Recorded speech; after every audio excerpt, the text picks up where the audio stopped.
share. Ang kanya pong topic is healthy lifestyle tips to reduce body fat and improve your heart health. Walang iba po kundi si Coach Noemi Velasco. Take it away, Coach. Good Yes, morning. thank you, Coach Sherry. So magandang umaga po sa lahat and thank you for joining us today. So ngayon po, maganda yung ating pag-uusapan at talagang very timely po, napapanahon. But before that, i-share ko muna yung aking maikling story ko ni Herbalife, ang aking journey. So I'm Coach Noemi Velasco. Ako po ay turning 59 na rin soon. At excited na mag-60. Bakit? Because nung nakapink ako na yan, I was 187 pounds. Talagang hindi maintindihan ang nararamdaman. Kumain, hindi nabubusog. Natulog, parang hindi natulog. Parang puyat pa rin. Masakit ang ulo, hindi maintindihan. Yung bang napakadaming discomfort sa katawan nung ako ay ganyang kabigat. At palagi na lang akong punta ng punta sa doktor, bigay ng gamot, pero useless, parang walang nangyayari sa gamot. Yung pala, anong dahilan? Mali yung aking lifestyle, mali yung aking eating habits. Yun po. So, pinayuhan ako ng doktor, magbawas ng timbang, around 30 kilos, 30 pounds daw. Baka sakaling umayos yung aking mga pakiramdam na yan, yung aking mga laboratories. Pero, alam niyo po, sinubukan kong hindi kumain, magbawas ng pagkain, lalong nagutom, lalong dumami yung kinain, lalong lumaki. Salamat sa Panginoon, pinadala sa amin yung aking sponsor, si Robert Jimenez, yung pong mamang nakaupo dun sa likuran ko na yan. Siguro iniisip niya, naku, nagkaresulta.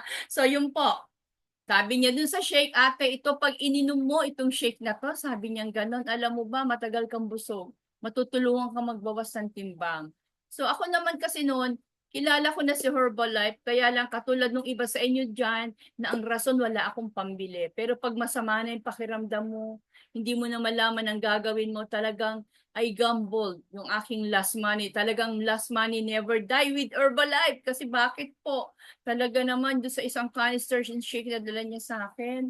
Every morning yan po iniinom namin. Paggising ko sa umaga, ang asawa ko nagbe-blender na kasi baka maunahan ko siyang bumili ng pandesal.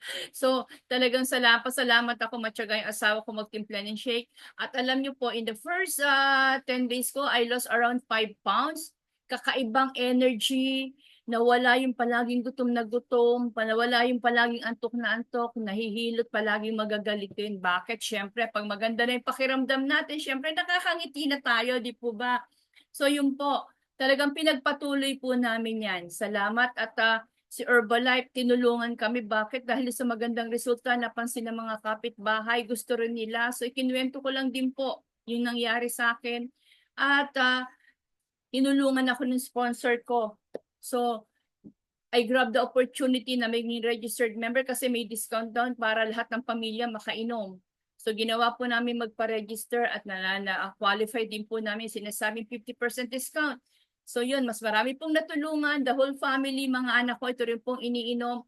Napakaganda rin po sa mga bata. Bakit nga po? Ang mga anak ko po, itong iniinom, lahat sila doing good in school. And now, I'm turning 59. I lost already 40 pounds. Ang pinakamaganda po, hindi lang po pala puro inom at puro wellness natin sa kalusugan lang natin. Spiritually, emotionally, narito po na lahat binigay na sa atin ni Herbalife. Bakit meron tayong another family katulad nitong ating VNC family na to na nandyan palagi sa atin. Ups and down, nandyan po sila. Tumutulong sa atin lahat. At ang pinakamaganda po, never-ending learning. Kaya walang time yung dementia sa atin, yung mga Alzheimer's. Bakit? Kasi yung ating mentally, palagi tayo para tayo nasa school palagi. Dito sa VNC, di ba everyday may learning po tayo. So keep on joining us. Katulad din yung darating na extravaganza sa Mayo na inihintay ng lahat ng mga 50% members ni Herbalife kasi yun po yung opportunity na ma-meet po natin yung mga big personalities behind this amazing company, mga doktor, mga successful members, magagandang result, mamimit po natin silang lahat doon. So, may chance na po para kayo ay makasali. Tanongin niyo po yung inyong coaches. So, sige, proceed na po tayo sa ating topic for today.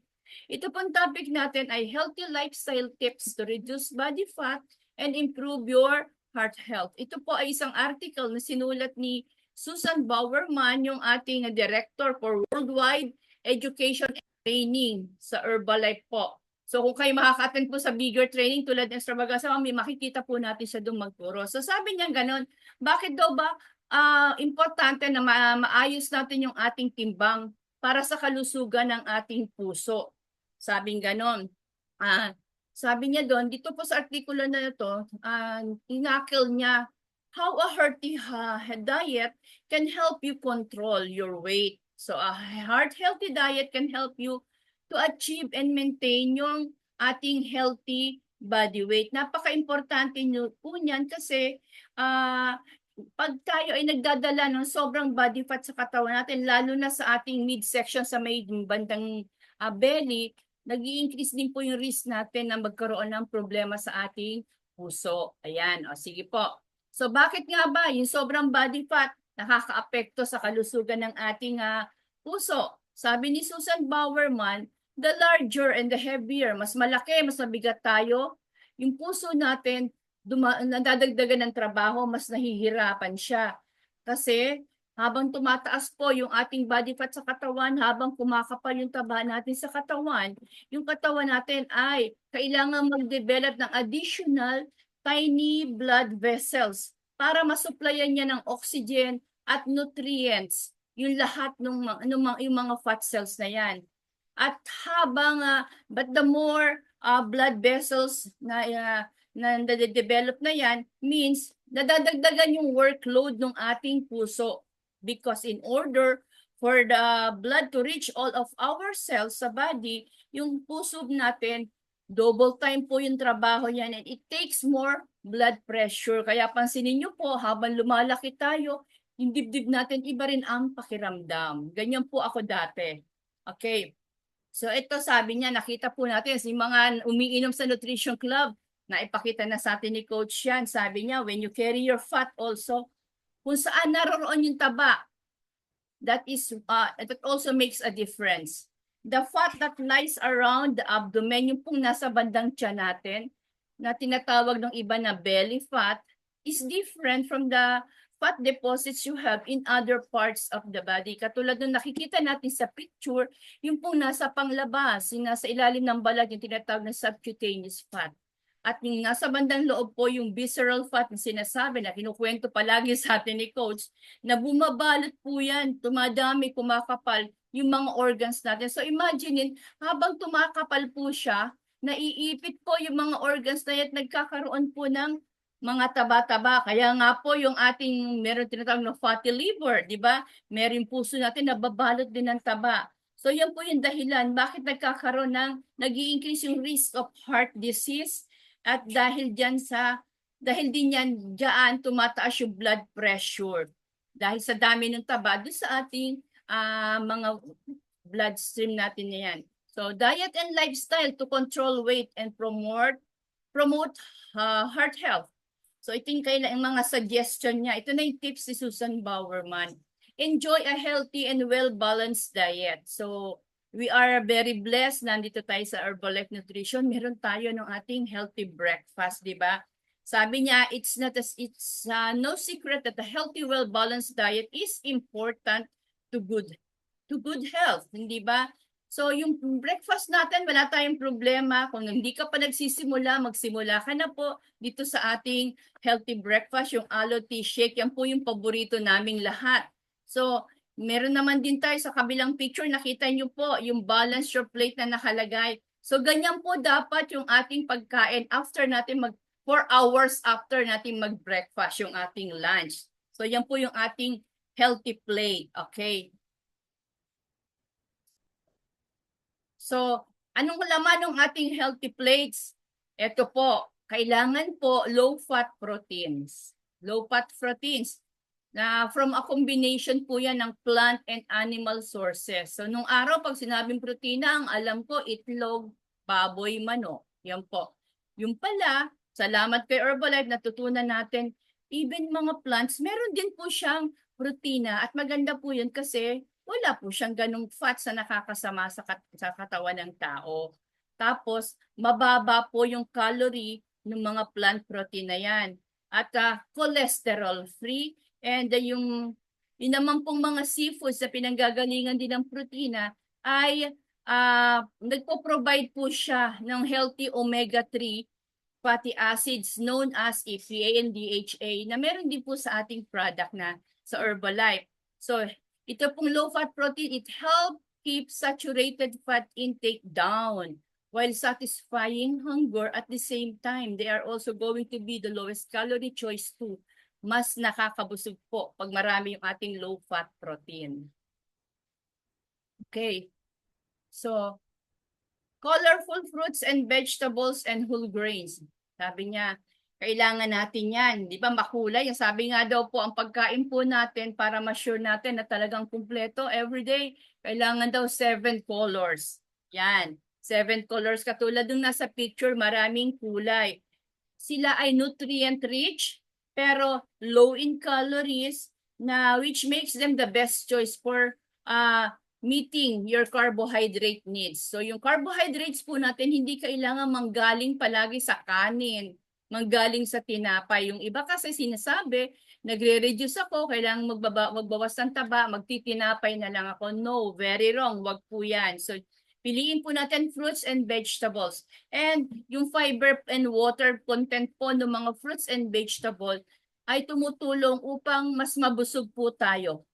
Yan po. So yung adequate intake of certain fibers such as yung soluble and insoluble fibers po natin found sa ating foods katulad ng apple, oats, and beans ay nakakatulong din po magpababa ng ating cholesterol levels sa ating dugo. And as long as you stick to a low-fat diet, yan po ang mangyayari po sa atin. Aayos po yung ating mga blood works natin, gaganda po yan. And when you focus on good carb sources, you will wind up eating fewer foods na makakapagpataas ng sugar. Nawawala po yung cravings natin with ditong mga fruits and vegetables na to. Okay. Next naman po, sabi niya, kailangan din daw po natin yung small amount of healthy fats. So yung iba naman, iniisip nila, nagre-reduce ako, nagbabawas ng taba, hindi ako kakain ng may fats. Kailangan din po natin ng healthy fats. Yan po, katulad ng mga nuts na yan, yung olive oil, yung avocado po, meron po yung good fat. What makes it wrong na, iba sinasabi, huwag kayong mag-avocado, hindi po. Ang nakakasama po yung mga gatas at kung ano-anong hinahalo natin sa avocado. So alam nyo po, para po yan ay makakain po natin ng maayos. Lagyan nyo lang po ng ating vanilla or dulce de leche sa gitna ng butas ng buto. Ang sarap ng avocado. No need for extra milk. Using fats thoroughly and sparingly will help you with calorie control since yung fats po are more calorie dense than protein or carbohydrates. Yan. So nakakatulong po siya talaga. Ngayon, eto na po. Sabihin nila, ay nako, limited ang aming funds, ganito, wala ditong nabibili sa amin. Eto po, sabi ko nga, we are very, very blessed with Herbalife Nutrition. Kasi po, itong mga nakikita nyong products, aside from the aloe tea and shake natin, marami po tayong products. But this ones, ito po yung tutulong para ma-fill in yung missing nutrients. Katulad po ng ating Formula 2 na vitamins and minerals. Meron po siyang kumpleto na po halos pag ating kinain pag meron po tayo niyan. And we also have this Heart Healthy Herbalife line na coach, ang mahal ng seafood, ang mahal ng ganyang ng sources niya. Ito po yung Herbalife natin, Herbalife line. Kumpleto na po tayo pag meron tayo niyan. And also yung bagong-bagong paborito ko rin, yung Active Fiber Complex. So kumpleto po, soluble, insoluble fiber, meron po yung active fiber na yan and plus this fiber and herb and fiber bonds. So talagang if you have those, talagang magiging healthy po tayo. Okay. And of course, di ba, pinopromote natin is 80% nutrition and 20% exercise. So sabi ni Susan Bowerman, exercise regularly. Kahit kumain ka ng maayos, pero kung ikaw palagi nakaupo, sedentary, sayang naman, di po ba, hindi pa rin kumpleto. Hindi naman kailangan magpunta po tayo sa gym para magawa yung mga cardiovascular exercises na yan. Pwede naman tayong maglakad in the morning instead na sumakay ka going to the palengke, lumakad ka kung kaya or kung mag-parking ka sa medyo malayo sa office mo, maglakad ka. Exercise na rin po yan. Alam niyo po yung regular exercise also helps to keep the blood pressure under control, and is great po yan na stress reliever, lalo na sa morning kasi ang nakikita natin sa daan, di ba, na kalsada, nalilibang ka, di ba, yung mga pag nagwo-walking. Ako, pag nakakita ko ng mga puno, ang ganda, pati bata po natin ay gumagaan, gumiginhawa. So, alam niyo po, yung keeping both blood pressure and stress levels in check is important sa kalusugan ng ating puso. So, thank you very much, and I hope meron po ako na-share sa inyo ngayong umaga. Back to you, Coach Cherry. Ayan, grabe. Ang ganda. Ang daming learnings, Coach. Thank you, Coach Noemi.